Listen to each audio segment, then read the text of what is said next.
যাওয়া ভদ্র মহিলা সবাইকে নিয়ে সাঙ্গ পাঙ্গদেরকে নিয়ে মদ পান করে, সোফার মধ্যে বসে মাকামিন কারিম, মাকামিন কারিম মানে জমকালো বাড়িতে ঘুমায়।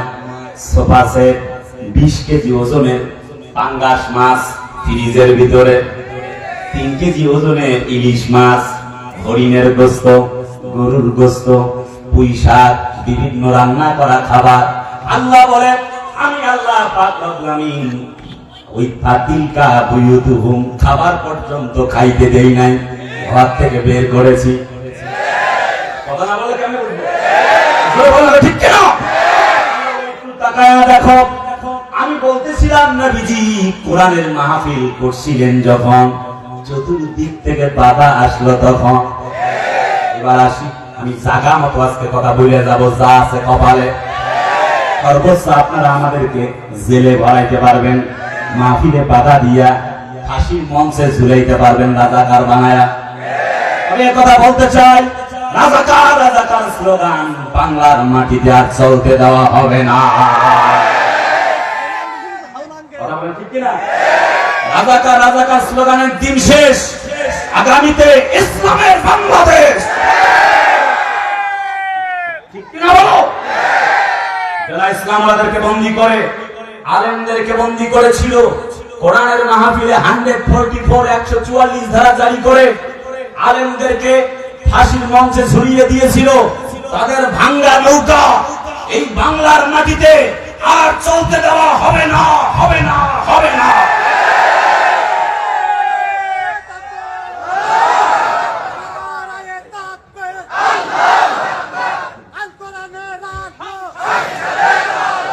আমার ভাই, চতুর্দিক থেকে জমকালো বাড়ি, পুলিশরা দিয়া। আল্লাহ বলেন নবীজি একটু তাকায়া দেখো। নবীজি যখন কোরআনের দাওয়াত দিচ্ছিলেন, আবুল আহাব বলে তাব্বাল্লাকা ইয়া মুহাম্মদ, বেটা মুহাম্মদ তুই ধ্বংস হয়ে যা। নবীজির মনটা বড় খারাপ। ওয়া রাফা'না লাকা যিকরাক, হাবিব তোমার মর্যাদা গোটা পৃথিবীতে আমি আল্লাহ পাক উঁচু করে দিয়েছি, এত চিন্তা কিসের, ভয় কিসের? আমি তোমার অতীতকে ভবিষ্যৎ, অতীতের চাইতেও ভবিষ্যৎকে আরো ভালো করাইয়া দিব। ওয়া ওয়াজাদাকা আইলান ফাআগনা ফাআন্নাল ইয়াতীমা ফালা তাকহার। জোরে বলুন আল্লাহু আকবার। আমি পথ হারাইছিলাম, পেলাম, তোমাকে পথের দিশা দিলাম, চিন্তা কিসের? তোমার অতীতকে আমি আল্লাহ পাক ক্লোজ করে দিলাম, ভবিষ্যৎকে আরো ভালো করে দিব, টেনশন নাই। নবীজি বাড়ির দিকে রওনা করেছেন, মনটা বড় খারাপ। চতুর্দিক থেকে আবু জেহেলের পুলিশরা বিজিবি যখন অ্যাটাক করে ধরেছেন নবীজিকে, নবীজি বাড়ির দিকে যায়। পুলিশ আর্মিদেরকে নবীজি বললেন, শোনো তোমরা তো আবু জেহেলের টাকায় চলো, আমি আবু জেহেলের সঙ্গে কথা বলবো, তার জন্য একটু পুরস্কার নিয়ে আসছি, হাদিয়া নিয়ে আসছি। অনুমতি নেওয়া হলো। প্রশাসনের একজন চলে গেল আবু জেহেলের বাড়িতে, বলছেন মুহাম্মদ আপনার আঙ্গিনায় আসতে চায়, সে নাকি হাদিয়া উপহার নিয়ে আসছে আপনার জন্য। আবু জেহেল খুব লোভী মানুষ ছিল, বলল দ্রুত নিয়ে আয়। কথা কয় না রে? তার কুফরি যখন তার কুফরিতে চলে গেল, আঙ্গিনায় যখন চলে গেল, বলল চাচা তোমার জন্য আমি একটি উপহার নিয়ে আসছি, উপঢৌকন নিয়ে আসছি। এবার নবী চাচা আবু জেহেল বলে বেটা খুব দ্রুত দাও। হাত পাতিয়েছেন, নবীজি বললেন হাত পেতে লাভ হবে না, এমন একটা উপহার নিয়ে এসেছি যে উপহারটা কানের মধ্যে দেওয়া লাগিবে।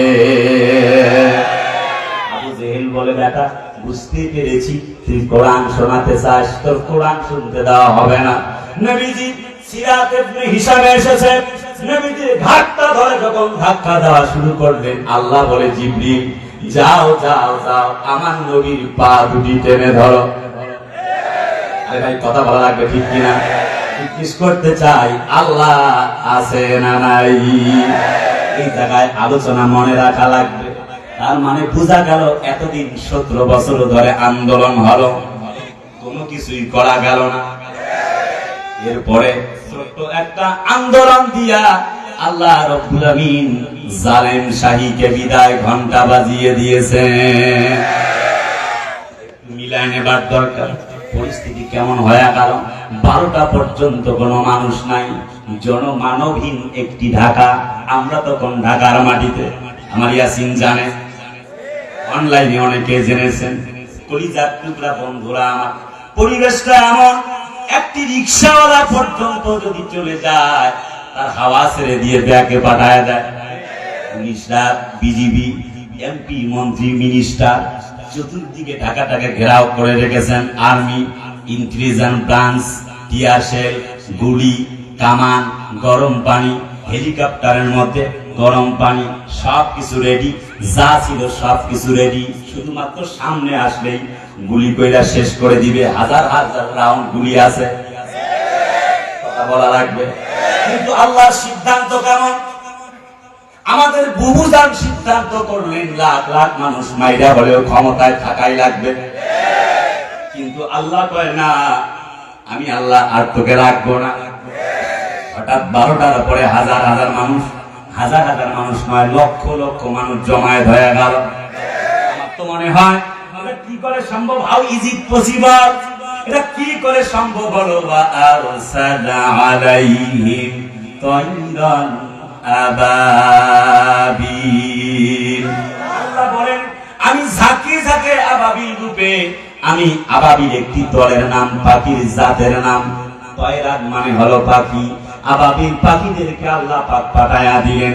আল্লাহ পাক বলেন, আলাম তারা কাইফা ফাআলা রাব্বুকা বিআসহাবিল ফিল। আল্লাহু আকবার। আলাম তারা, হে নবীজি আপনি কি দেখেন নাই? কাইফা মানে কিভাবে, ফালা মানে ঘটিয়েছেন বা করেছেন। ও নবীজি আপনি কি দেখেন নাই হস্তি বাহিনীর সঙ্গে আল্লাহ পাক কেমন ব্যবহার করেছেন? তার মানে নবীজির জন্মের বছর যখন হস্তি বাহিনী নিয়ে এলেন, ইয়ামেনের বাদশাহ নাম হলো আবরাহা, 60,000 সৈন্য সামন্ত নিয়ে চলে এলো। 9টা তাফসীরে ইবনে কাসির আসছে, 13টা সিরাত ইবনে হিশামে আসছে, 11টা তাফসীরে ফি জিলালিল কোরআন। লেখকের নাম আল্লামা সাইয়্যিদ কুতুব শহীদ রাহিমাহুল্লাহ, তিনি বলেন মোট 11টা অথবা 13টা হাতি নিয়ে ওই জঙ্গি বাহিনী ইয়ামেনের বাদশা আবরাহা যখন চলে এলো 60,000 সৈন্য সামন্ত নিয়ে, নবীজির দাদা আব্দুল মুত্তালিবের উট, দুম্বা, ঘোড়াগুলি, গরুগুলি কি করতে লাগলেন? ছিনতাই করতে লাগলেন। চোরের দল, কথা বলা যাও, রাহাজানি, টেন্ডারবাজি, চাঁদাবাজি করতে লাগলো। একটি পর্যায়ে আর দেরি হলো না, নবীর দাদা চলে এলেন ইয়ামেনের বাদশা আবরাহার কাছে। বলছে, তুমি আমারে চিনছনি? আমি হলাম আব্দুল মুত্তালিব। আমার উট, দুম্বা, ঘোড়াগুলি কি জন্য আনছো? আমি এই ঘরের মুতাওয়াল্লি, কাবা ঘরের সেই জন্য নাকি? বলে হ্যাঁ। বলছে, তুমি ঘরের চিন্তা না করে উট, দুম্বাগুলি তুমি ফেরত চাও। কাহিনীটা কি বুঝলাম না। এবার নবীর দাদা আব্দুল মুত্তালিব বললেন, শোনো, উট, দুম্বা, ঘোড়াগুলি আমার, এগুলি ফিরে পাওয়ার অধিকার আমার। কিন্তু ওই যে দেখা যায় কাবা ঘর তার মানে রক্ষা করার দায়িত্ব আছে তার। আমার ছোট্ট আবাবিল পাখি, মুখের মধ্যে একটা পাথর মানে হলো বোমা, দুই পায়ের মধ্যে দুইটা, এসে যখন এনে ফেলায়, একটা ছোট্ট পাখি একটা করে যখন পাথর ফেলায়, এলাকা ব্যাপী একবারে শেষ। কথা বলে না? তুমি কি দেখো নাই হস্তি বাহিনীর সঙ্গে আমি কিভাবে আচরণ করেছি? 13টা হাতির কি করেছিলেন তারা?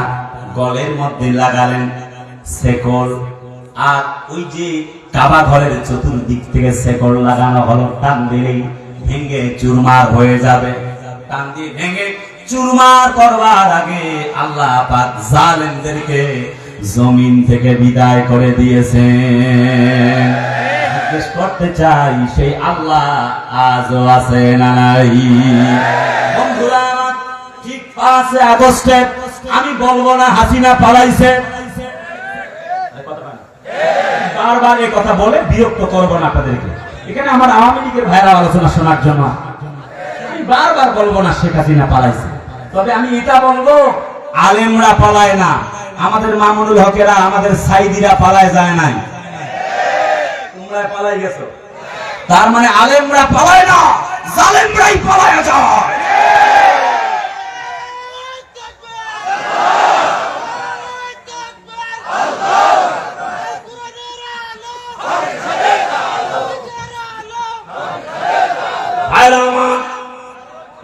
আগস্টে আমার তো মনে হলো হঠাৎ লক্ষ লক্ষ মানুষ চতুর্দিক থেকে যখন সবাই ফেল, অনেক মানুষ তো কই আল্লাহ পারে কথা বলে না।